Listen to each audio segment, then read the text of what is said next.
Breakup হওয়ার 10 বছর পর রাত 2টোর সময় হঠাৎ মেয়েটার মেসেজ। কেমন আছো? কে আপনি? আমি চিনতে পেরেও না পারার ভান করলাম। কেন, ভুলে গেছো?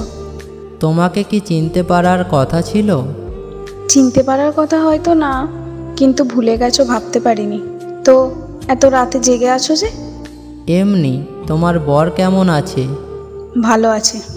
আর তোমার বউয়ের কি খবর? বউ নেই। আর মেয়ে না ছেলে হয়েছে তোমার?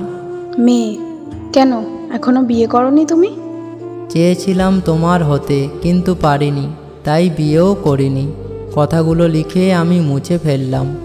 নাম কি মেয়ের? কার মতো হয়েছে? মেঘা। কথা ছিল তোমার আর আমার বেবির নাম রাখবো এটা। হ্যাঁ, বাচ্চাটা তোমার, কিন্তু তার বাবা আমি না। এবারও কথাগুলো লিখে তাকে না দিয়ে মুছে ফেললাম। সুন্দর নাম। তুমি কি ব্যস্ত?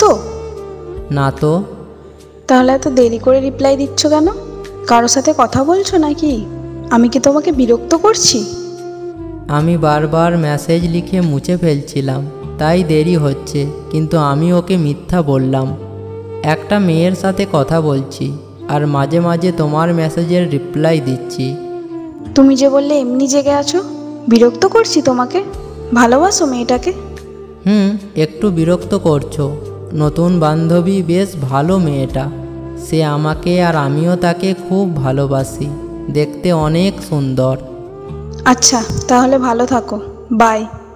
আচ্ছা, বাই। মেয়েটা ছেলেটার মিথ্যে কথা শুনে রাগে ফুলে গেল। ছেলেটা তা ভালোই বুঝতে পারছিল। কি আজব, তাই না? মেয়েটা আজ অন্য কারোর, কিন্তু ছেলেটাকে অন্য কারোর সাথে আজও সহ্য করতে পারে না মেয়েটা। এমন অনেক সম্পর্ক আছে যেখানে খারাপ থেকেও ভালো থাকার অভিনয় করি আমরা। আর যে আমার না, আর কোনো দিন আমার হবে না, তাকে ফিরে পাবো না জেনেও তাকে অন্যের সাথে সহ্য করতে পারি না।